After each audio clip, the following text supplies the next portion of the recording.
welcome back to my film and TV channel. You're all staying safe and well. I'm going over to Amazon today. Unusual, this it sort of, you got sort of drips of episodes at a time. It's a 10 episode series. I think they released three again, and then 2 and a 2. So it's first aired on Amazon on the 3rd of March. But I couldn't binge watch it. I had to wait impatiently, I must add, for each one, because I just wanted to get it done and get it locked out and get it out of the way, to be honest with you. Not because I was on the edge of my seat with it, just because I wanted to review the thing.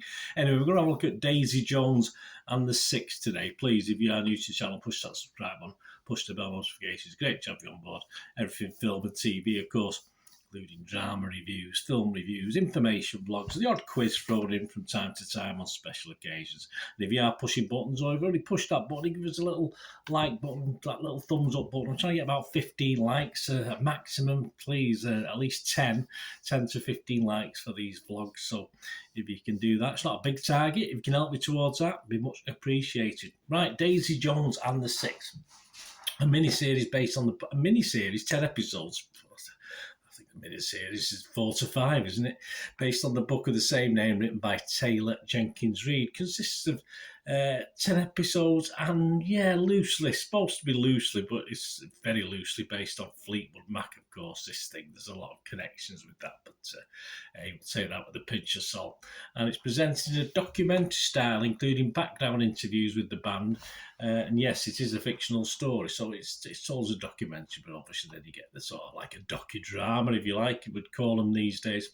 What's it doing? What are people thinking of it? Well, Joe Public seem to like it. Internet Movie Database, over 8,200 scores and reviews, 7.9 out of 10. Can't quibble with that, with a 90% positivity. There's a lot of 10 out of 10s, but it's still 90% of the people who watched it rated it 6 and above. Rotten Tomatoes audience, they liked it. There's no breakdown, but 78% positivity, so not quite as high, but still good. And it premiered on March 3rd, 2023, and as I said, it's been released in dribs and drabs since then. I'm recording this on the 24th of March, so within 3 weeks we got to see the 10 episodes, or the 10 episodes are released anyway. I'm not too sure as the dates, because as I say, I didn't have a look for 2 or 3 days, and all of a sudden I found another couple of episodes downloaded, so there you go. It stars Riley Keough as Daisy Jones. I think they're all using the original voices as well in this, so the singing is all their original stuff, which is very good. Sam Claflin as Billy Dunn, Camila Morone as Camille Dunn, Suki Waterhouse as Karen Serco, Will Harrison as Graham Dunn, Josh Whitehouse as Eddie Roundtree, Sebastian Chacon as Warren Rogers, Dabia B as Simone Jackson, Tom Wright as Teddy Price, and Timothy Oliphant as Rod Reyes. There's a few others as well, but they're the main guys.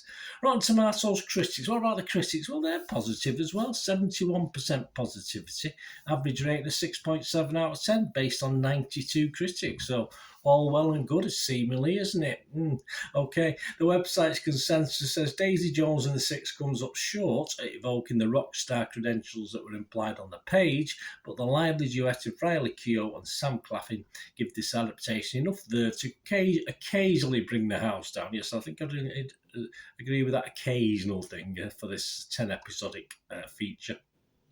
Metacritic, the other site we'll look at, give it 62 out of 100, so a little bit lower. That's based on 38 critics, so 16 positive, 21 mixed, and 1 negative. It scored anywhere between 25 and 88. So the 25 out of 100 is from IndieWire's Ben Travers. He said, if all viewers had to deal with this was a sham documentary structure, they could probably get over it, but Daisy Jones and the Six utterly bungles its star-crossed romance as well. The music isn't bad though. Their biggest hits, mainly Look at Us Now, Honeycomb, may not be stone cold classics, but they're believable substitutes in a series where little else is convincing or even tries to be. I don't think Ben liked it very much. One of our regulars, Roger Moore from Movie Nation, he gave it 50, halfway. He said, there's enough musical archaeology to all of this. The LA Sunset Strip scene with the Troubadour recording studios and the like. The band's first stick-together vows after we've heard them stumble through House of the Rising Sun to keep some folks interested. Okay, not rave review, but there is a rave review from old Richard Rooper from the Chicago Sun-Times. He gave it 88 out of 100. He liked it. He said, the series perfectly captures the sometimes tedious, often stressful, occasionally magical process of songwriting, recording and performing, with Keogh and Claffin handling their own vocals in impressive fashion. The series is an exhilarating slice of fictional but authentic 1970s rock and roll. Yeah, well, my era, I suppose, not my sort of group, in fairness. So my little thoughts, I'm not going to waste too much time on my thoughts on this. I thought it was okay. I mean, if I was doing a Rotten Tomato rating, yes, it would be fresh, because you've only got fresh and rotten.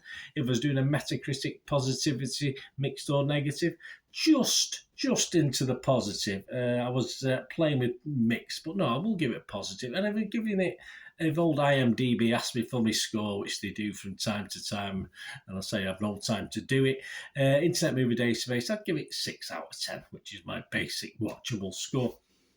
I think the problem is 10 episodes is just stretching it a little bit, but in parts it is an interesting watch. The music was a bit wishy-washy for me. It's not my sort of music, in fairness, so I do like, well, if you know me, I don't know if you watch my vlogs, I like musical theatre, I like musicals anyway, but this style of music is not really my style from the 70s anyway, so a bit wishy-washy.